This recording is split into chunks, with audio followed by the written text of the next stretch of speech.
You're watching the start of the training term. Tips and resources to make the road less bumpy. Produced by GP Supervision Australia and presented by Dr. Simon Morgan and Dr. Jess Wrigley. We would like to begin by acknowledging the traditional custodians of the land on which this recording was produced and pay our respects to their elders, past, present, future, and their families.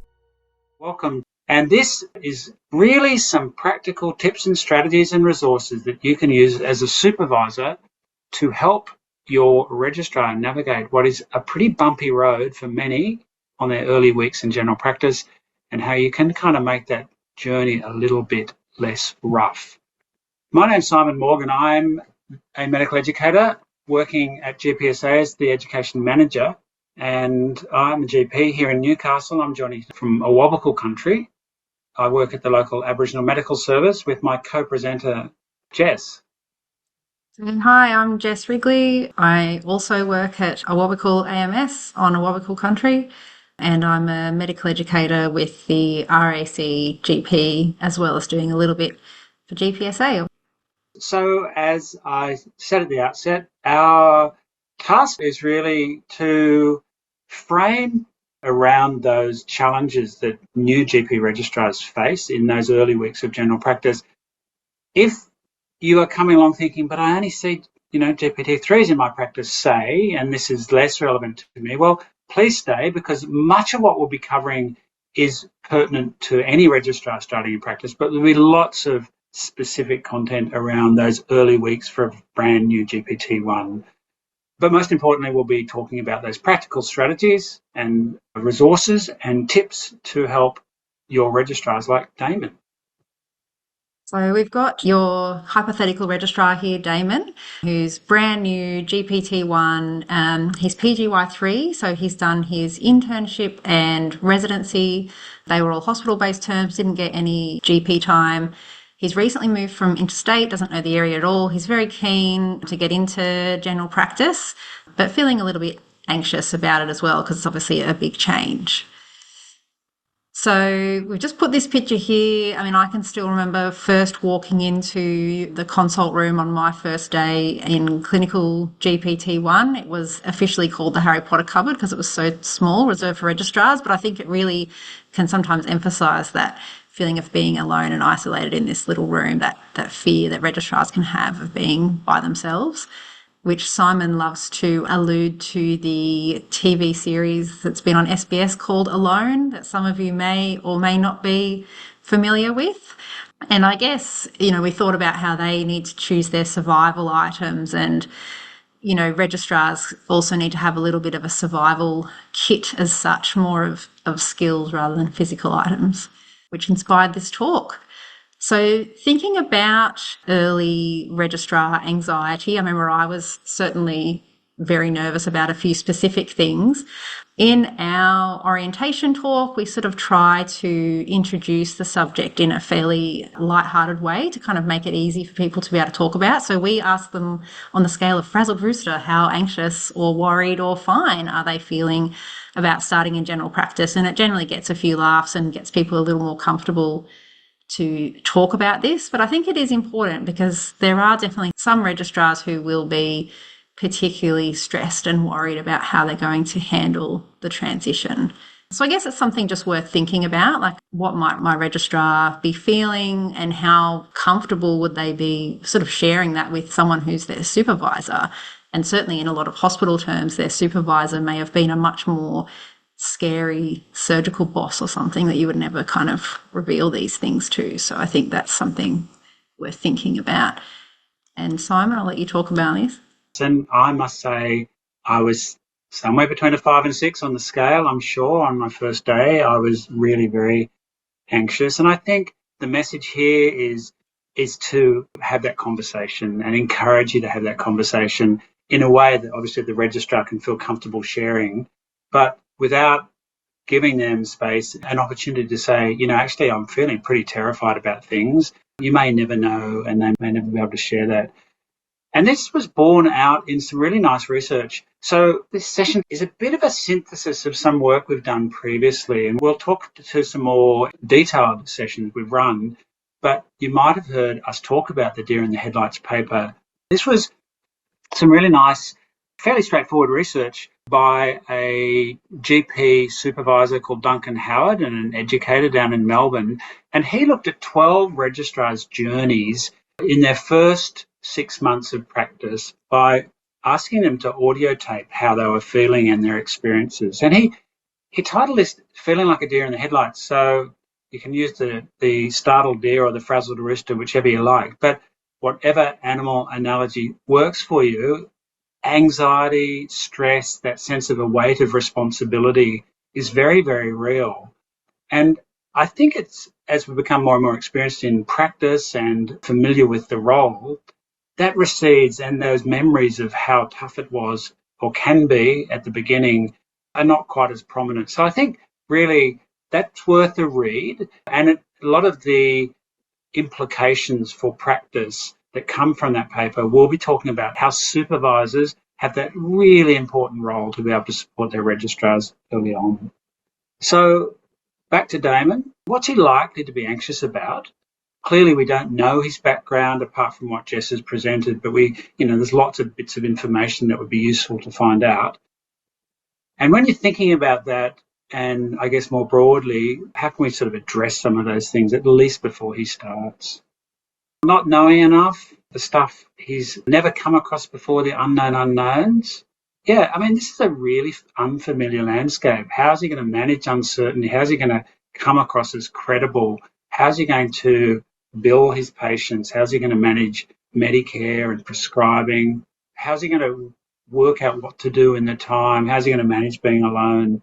Lots of very real fears. And what can be done to reduce this, I guess, is a way of thinking of the stages of Damon and every other registrar's passage to looking in the consultation room, as Jess just described, and thinking, oh my goodness, I've arrived. And the first thing is what Damon can do in preparation. And you're probably aware that there's actually quite a bit registrars can do. My experience, I don't know about you, Jess, is that even those really enthusiastic ones tend not to do a whole lot of maybe external reading. I mean, we certainly encourage, and many of them do the college-based modules. This is an RACGP, pre-GPT1 series of relevant modules. And so many come somewhat prepared, having done this, but I've certainly spoken to hospital-based registrars who commit to reading Murtaugh before they start and they haven't opened it. And that's just realistic. So there's some preparation they can do. The bit that they can do between arriving and seeing their first patient, I think, is nicely summarised in one of our questions. How can I optimise supervision of GPT-1s without interrupting my own consultation? And you might say, as a sort of summary statement, that that's next to impossible because there clearly will be interruptions. But Jess and I we both looked at each other and said, well, this is essentially orientation. And so we're not going to elaborate too much on orientation because really what we're wanting to do is highlight those things that are going to emerge when a registrar sees their patients. But it would be unreasonable to skip over the importance of a good comprehensive orientation. And again, I'm hoping most of you are doing this in practice, but as educators with the RACGP, we certainly come across registrars who have less than comprehensive orientations.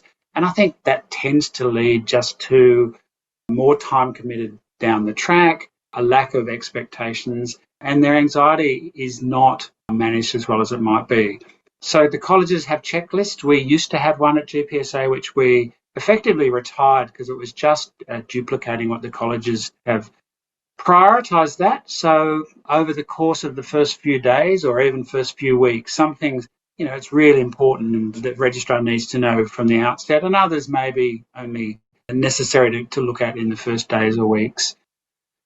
We would strongly recommend sitting in, and we would strongly recommend the registrar sitting in with you at all levels of training. And I think there's that assumption, this registrar's been around the block, he's GPT-3 now, he's coping really well, why would he sit in? But it's such a wonderful way of demonstrating how your practice works and indeed how you work and how you would wish for him to interact with you as a supervisor. Reviewing bookings clearly is really important, and I'll touch on that in a second, both yours and the registrar's, in terms of whether you're going to have capacity to answer those 10 questions. And a new addition to the orientation program, which we're introducing, and that is using some key illustrative cases, which we're about to walk your way through to highlight some of these key themes. So what we will commit to do, which we haven't quite got around to doing yet, is to fashion these into a very brief summary sheet that over the first few days you might like to use to flag some of these key bumps in the road, and by discussing them in advance, you might help smooth that journey. The only other thing that I think, and we flag this really strongly with registrars, and we'll do it with you as well, again, only because our experience is that this is actually much more common than the MBA Code of Conduct and the AGPT Practice and Supervisor Handbook would recommend, and that is that registrars really should not be seeing practice staff. And of course, the temptation's hugely attractive. A registrar who's not particularly heavily booked, staff who would like to access someone. But as you can see there, both those organisations are strongly recommending against this practice. And we would encourage that to be an important element of the orientation and ongoing way. And I think, as you said, like obviously for the registrar to know that, but it's probably worth having something for the staff so that they're aware as well. Again, when I was in GPT-1, I was maybe a month in. It was quite a large practice with many admin staff, and my next patient was booked in. I went into the waiting room, called them out, Taylor, whatever their name was, and the receptionist got up from the reception desk, walked around and came to me and was like, "Oh, I'm Taylor." And yet she was one of 4 receptionists there that day. Yeah, so that was obviously a pretty tricky situation. And clearly we are giving tips and suggestions, and we know context is significantly different in rural settings, say, or much smaller practices or whatever. So we wish just to cover some of those broader themes. So Damon has read his bit of Murtaugh, he's thumbed through some of the key chapters, he's done his GPT-1 modules because he's keen and enthusiastic. You've orientated him to the practice, you've introduced him to staff, and you've picked up this little cheat sheet that GPSA have developed to walk through some kind of key cases to help him encounter some of the things that he may stumble over. And here we go with patient 1. Yeah, so patient 1, we've got Kai, who's a 9-month-old boy with a fever and a rash. Very basic story. 3 days of fever and rhinorrhea, irritable, off his food, and this rash has come out today.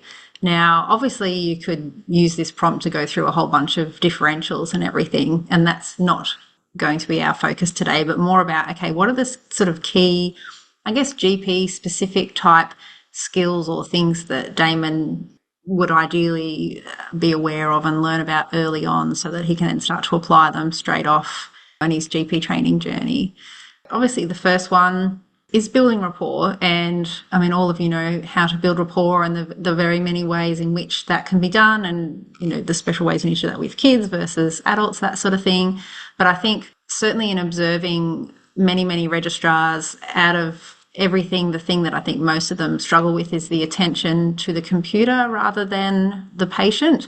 So often they're just buried in trying to find past tests and that sort of thing and not really listening to the patient, or even if they are listening, not giving the patient the impression that they're listening. So I think that's just something worth, I guess, flagging with them, that the temptation is there, and maybe talking about some strategies that you may have developed over time to manage that yourself. I've got a little pet peeve with this, Jess, and this is around the use of the name and not saying mum or dad to parents of sick children. And many of you may say, oh, that's a bit pedantic. But, yeah, I think it's so much better to say, ask the parent what their name is and not say, so mum, I think your child's got X, Y, Z. Maybe just a little foible of mine. Yeah, I write it in the top of their little social notes, mum, pat or whatever. I'm sure a lot of you have had experience with some registrars who were on a PEDS training journey and they're all over it, but then you've got registrars who are at the other end of the spectrum who perhaps didn't actually get to do a paediatric term in hospital and had to try and patch together some ED time and some other stuff to try and get their paediatric term mandatory requirement met. So some registrars like Damon may be very nervous about peds, and it might be worth just refreshing. I certainly hadn't heard of prompt when I started general practice training. Very aware of surgical sieve, but I think prompt is so useful for general practice in particular, where we've got to make decisions about disposition and everything so much more quickly than what you might need to in, emergency or, in hospital practice. So I think it's worth at least telling your registrar about these different models and getting them to have a bit of a look at MERTAR in particular for that model. And I think as well, registrars tend to, I've noticed they tend to be very quick to jump to a particular diagnosis and close a little early. And so I think it's always worth encouraging them in the notes, write down what you think your diagnosis is and always put in a differential and even a reason why or why not you think that that's more or less likely. I still kind of find myself doing that sometimes when I've got something that's a little unclear, and I think it's really useful for registrars to get into that habit of always thinking about, well, what else could it be? And I think this is, particularly for that early registrar who is going to be feeling swamped and confused about a lot of things. I think this call for help list is a really, really useful tool for you and the registrar to discuss and complete early on in their journey. So that comes from Gerard Ingham's paper from a few years ago about a call for help list. And there's actually also a fillable form version of it now. And registrars in their own time can go through it and sort of rank their confidence in various things that they may come across in general practice, and then with you talk through, okay, what sort of things should I just absolutely call you about and how, whether it's a complex, sick patient or perhaps just something that I've never faced before, that sort of thing. I think it's a really, really useful document because it can also flag the unknown unknowns for the registrar. On that, there's certainly some unfamiliar clinical scenarios for a lot of registrars that for experienced GPs, I think it's easy for us to sometimes forget how foreign and scary some of these situations were. Yeah, and indeed some of these can be reasonably high stakes, whereas we see them as pretty mundane and routine and run-of-the-mill, and maybe even just shuffle them into the registrar. They think, my goodness, I've never ever done this before. So most mental health, molluscum as being a particularly awful diagnosis. Yes, a skin check, absolutely. For all of us, it's a very familiar and comfortable presentation. Work cover, stress particularly, driver's license, medical. So these are really key clinical scenarios that are worth just saying, you're going to come across these in your early weeks, and here's maybe a place to go and get some knowledge about how to do it, or give me a shout according to this call for help list. And so the ones in red are actually ones we've covered in a previous webinar. So if you're interested to view that, that's on our website, and we covered in that webinar those scenarios that registrars may be a bit intimidated by that you can cover with them in advance. Check up fitness to drive, baby check, skin check, and the simple script consultation. Related to that, okay, if a registrar needs to call for help, how are they going to go about doing that? And that's where the clinical supervision plan can be really helpful. So there's the idea about who are the supervisors, who are the people that the registrar, will mainly call for assistance, and, when. So that's more that call for help list, what sorts of situations or presentations should prompt a call for help specifically, as well as when obviously there'll be times the registrar just decides they have a question for you. And then I think it's really useful, especially if there are multiple supervisors or different sites, that sort of thing, to actually say, okay, who's covering for the registrar on what day, that sort of thing, to make sure that there's someone available that they can call.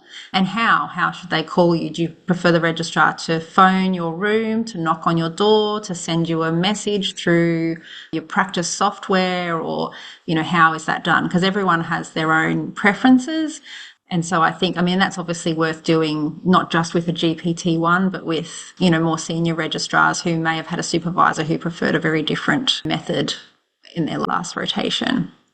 Using our young patient Kai as a bit of a jump-off point for this, I think a little talk about antibiotic stewardship is worthwhile. Obviously, we do a lot of antibiotic prescribing in general practice, much of it, I hope, appropriately. But I think registrars will certainly have a lot more uncertainty and a bit of worry about missing something major, and that pressure to do something or give the patient something, coupled with perhaps a little less practice and skill at managing patient or parent expectations. So I think a little bit of a yarn with them about that and what your practice is, and perhaps ways that you've managed this in the past, whether it's delayed scripts, so on, can be a really useful thing for them. And things like, the MPS Medicine Wise ERTI self-management sheet, I love that, because it's like, here's all the stuff that you can do to manage your symptoms and that sort of thing. And just flagging the GPSA teaching plan, one of many, but there is one on antibiotic prescribing. Yeah. And that links to a great article actually that has a few strategies to improve rational antibiotic prescribing and how effective each of them have been and stuff. And it's quite a good little table that I think can be helpful for registrars. Obviously, safety netting's I think it's a really key skill of general practice, just because we are dealing with uncertainty. We only have a small amount of time with people at the time, and things can change at home when they're not monitored by a nursing team taking their ROBs every couple of hours. So that's something that's obviously quite different to what they've been used to in hospital. So you could ask Damon, okay, how are you going to finish things up? If your car doesn't get better, come back and see me, which I kind of think of as my 80s trampoline there, where definitely came off and smashed our head on the ground a few times off that. And so I guess, what are some ways where you as a supervisor of a registrar have helped perhaps improve their safety netting skills? What sort of things, what ways would you do that? This is sort of preempting Damon seeing a patient like Kai, but how else do we get a sense of how registrars are performing in these domains and how we can improve that? Just be sure I am approachable. Yeah. I think that's really important, so that if you are, say, doing something like direct observation and you notice that, a registrar perhaps has said something like this, that, we're obviously not critical or anything of the way they've done it, but just encourage them to be random case analysis. Excellent. Educate about what to expect is normal. And if you are scared, review regular mini CXs and provide feedback. Awesome. And I think role play is probably, and I think a lot of people shy away from it as this big scary thing, but especially for something, just using safety netting as the example, they can be really, really short. Like, just say, okay, you've seen Kai, you've dealt with him, you're satisfied that he's not toxic, it's a viral, roseola or something. Just do the safety netting discussion to me as though I'm Kai's dad or mum or whatever. And then they can just do a 30-second and just get it out, and that's it. It doesn't have to be this, okay, we're going to set up a whole role play of the entire consultation or anything. You can just practice these little key skills and make it a bit of a less scary deal for them. And I guess in posing this, and Jess and I are putting this together, we wanted to ensure that a discussion around teaching and learning kind of infiltrated the conversation around those early weeks in practice. So this will be part of the way I deliver teaching, and we can use resources like the plans, but also importantly that Damon captures his own learning needs using what we described last year as one of the survival items, like a notebook to, write down Kai, sick kid, probable viral exanthem, must read about this stuff, and maybe you can have a look at that and do something in a teaching session. And what's your experience of discomfort logs, Jess? I think they're actually quite useful. I never did a discomfort log per se, but I did with one of my supervisors when I was a GPT-3, who was an excellent supervisor, had me keep a notebook of similar sorts of things, where it was about why were you uncomfortable, what was it? Was it because you felt like you clinically didn't know enough? Was it something to do with the patient interaction, some sort of dynamic there, or the uncertainty, or was it their fifth presentation for the same thing? That, just sort of trying to pick apart that a little bit more. And I think it can be a really, really useful exercise. I was a bit surprised, but the RACGP has a discomfort log on their GPT-1 preparatory module, so the registrars can actually download these. So I think it's something you could ask them to find and bring in, but there are other versions of them floating around. But I like that, Jess. It doesn't have to be something fancy. It literally is why did you struggle with this case? What made you feel uncomfortable? And let's have a yarn about it. And I think even prospectively, they could do like not a what are you scared of log, but it's like, okay, what are you anticipating is going to make you really uncomfortable? Like, what are you worried about? And it may be something that you can just allay their fears so easily and quickly. Like, it just could be something simple that you're able to just go, yep, this, and then, oh, wow, that huge anxiety's just lifted, or it may be something more complex that you'll work with them through on the term. Guidelines, resources. I certainly have my standard tabs that I open at the start of every day, as I'm sure most of you do. You have so much knowledge about what's out there and what's useful for registrars. Those who've just come from the hospital system perhaps have just been using, up to date and sort of some hospital health pathways if they've got them, and perhaps not too much more. And so I think showing them things like the community health pathways, immunisation handbook, some of them have never heard of that, and a whole bunch of other resources, I suppose, like, reliable places like DermNet and GeneHales and stuff for information, both for themselves and also for patient info and stuff, I think is really useful. And I think even more than that is normalising and looking stuff up in front of the patient. Because in the hospital, just say they're in emergency, they see the patient, they go over to the computer desk, they look stuff up there, or they go and ask their boss over, in the tea room later. They're not doing that in front of the patient. So they present to the patient as all-knowing. And so then in general practice, they're sitting there, the computer's there, the patient's there.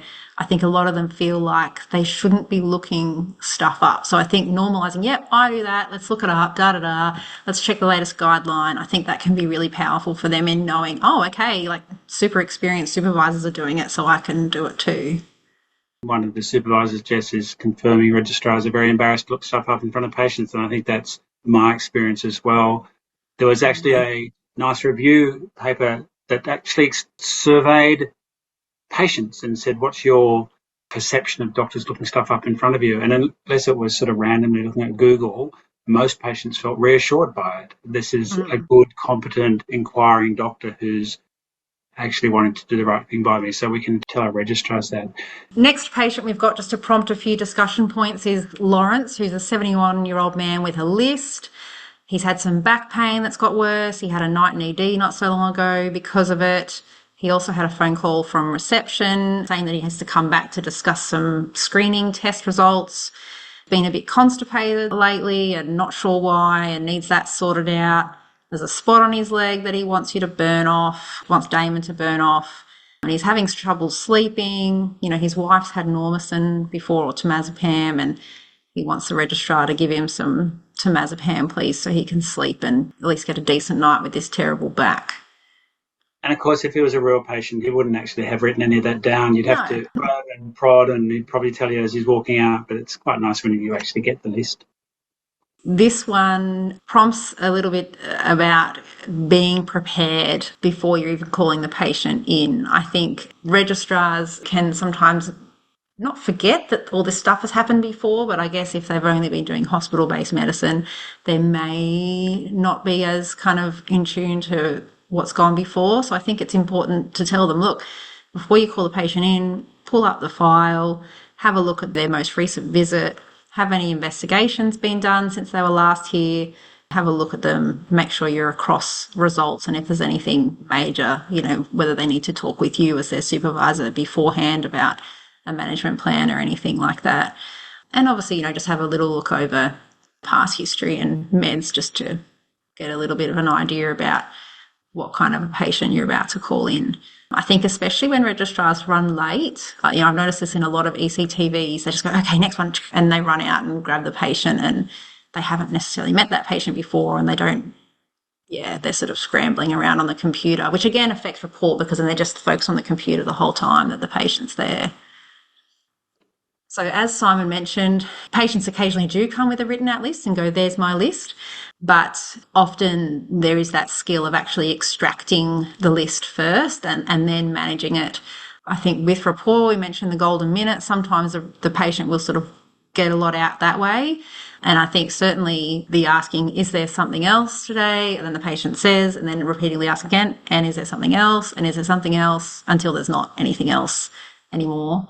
And then obviously if there is 5 or 6 things on that list and they've booked a single appointment, there's going to need to be a bit of prioritisation about, what can realistically be covered.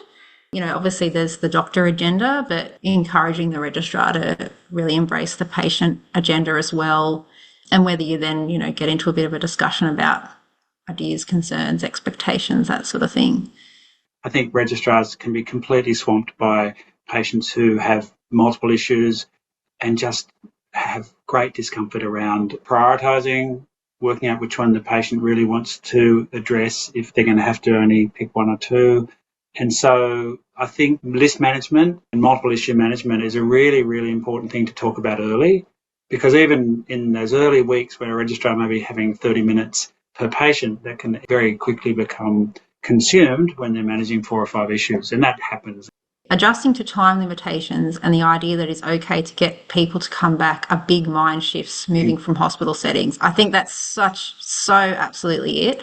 I think it is a big mind shift just in terms of this isn't just my one encounter where I have to try and do everything, but I've got time. And I think a lot of registrars have an issue, especially if you're, as most practices are, not bulk billing practices. They have this idea about their worth. They can't bring a patient back, and then that's the patient's time and money and all this sort of stuff. So I think that's really worth a conversation. And so for years and years as an educator, I used to preach this notion that time management was something we didn't really need to get into or talk about with early term registrars. Now, of course, in limitations, but, often they had quite a bit of time because that was the way they were booked, and we weren't focusing on them being efficient and swift at that point. It was much more about embedding those consultation skills.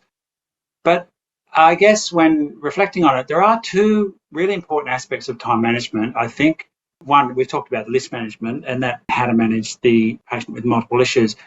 Just empowering the registrar to be able to say with some level of comfort, you know what, there's lots of things that we need to manage today and I'm going to need to get you back. And having a sense of that is okay and most patients are comfortable with it. The other one is, of course, the diagnostic pause. That's carving the little bit of time out in the encounter. And even for very early term registrars, I think that's a really important skill that you as supervisors can help them develop by just saying, sit tight for a second, I'm just going to have a think about what's going on, or I'm just going to check your blood pressure, and in that little moment have a look at the old letter from the consultant neurologist, or indeed send them off for a urine test. So I think time management, even though we don't want to focus too stringently on, 15-minute patients for a GPT-1, has some relevance. And just to flag that we're not in any sense trying to teach you a whole range of skills that are so familiar to you. It's just we become so used to these being part of our daily practice that sometimes we overlook that these are issues for our registrars. So we're just trying to flag some of those things that might be really useful.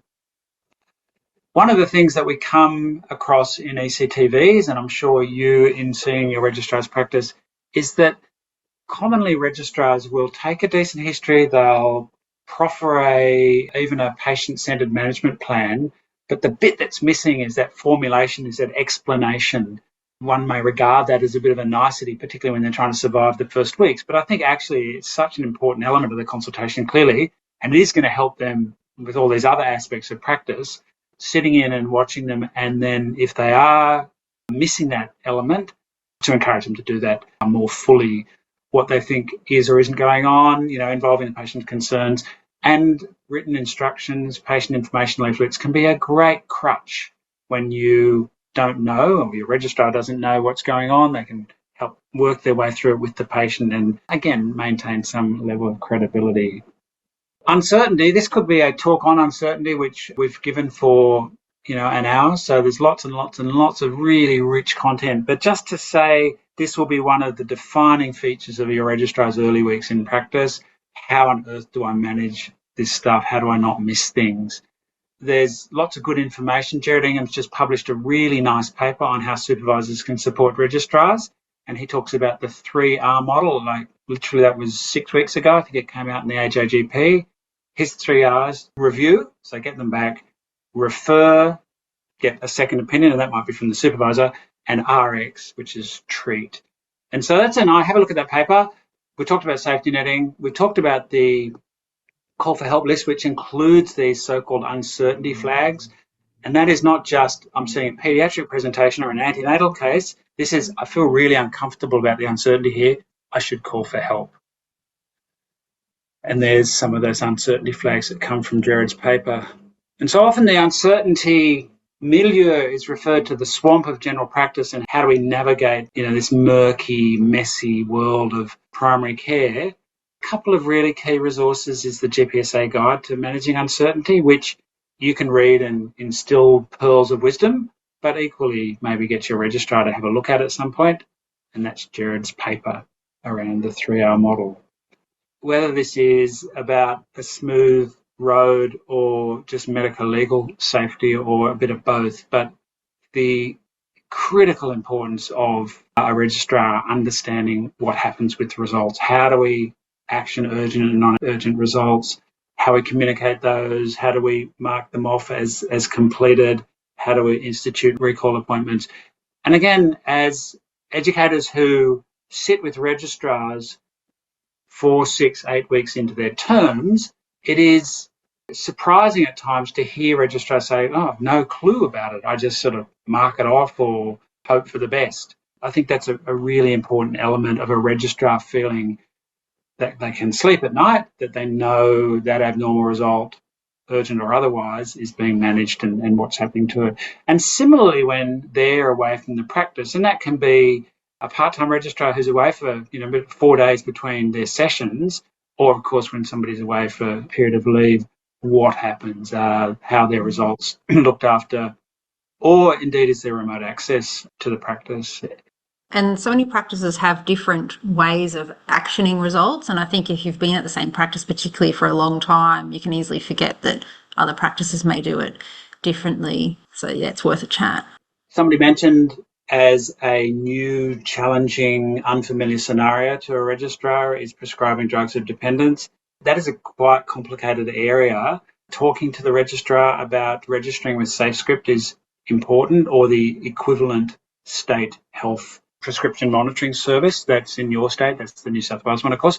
And here's Lawrence, he's wanting some Normicin, and maybe using a case like this to illustrate some of the challenges around prescribing long-term benzodiazepines or opiates and other things.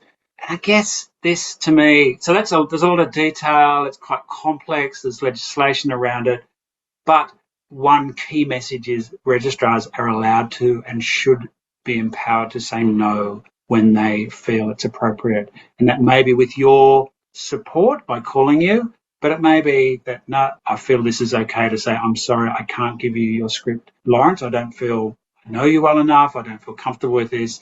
And again, I think a lot of registrars quake in their level of inexperience. They feel anxious and they just want to do the right thing by the patient, and they may practice inappropriately by acquiescing to those sort of demands. I know we definitely cover this in our orientation, but there's obviously about SafeScript and checking what's previously been prescribed and dispensed. But then there's also that sort of secondary issue about if you've got a patient potentially with addiction and you're prescribing, an SA, to make sure that they're aware of how they have to request approval and that sort of stuff, because there have been registrars who've gotten into some hot water over that, unfortunately.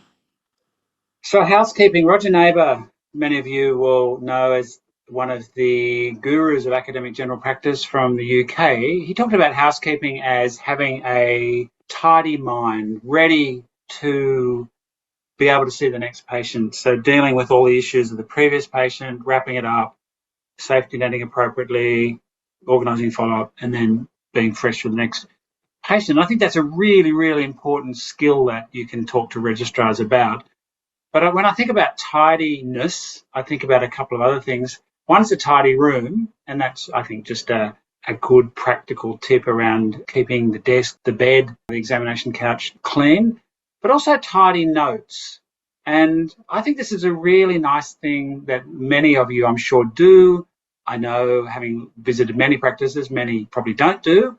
And that's inviting the registrar, particularly if they've got some time, to get rid of all those old encounters that are now irrelevant, immunisation encounters and things that, that are overpopulating the past history, tidying up the prescriptions, and of course, during the encounter, populating those key aspects of the patient's demographics and risk profile that often get missed. And I think that's just, again, a really nice grounding practice for a registrar to get a sense of who this patient is. Good, I've got a sense of when they last came in, I can start, and Jess was talking about the notes.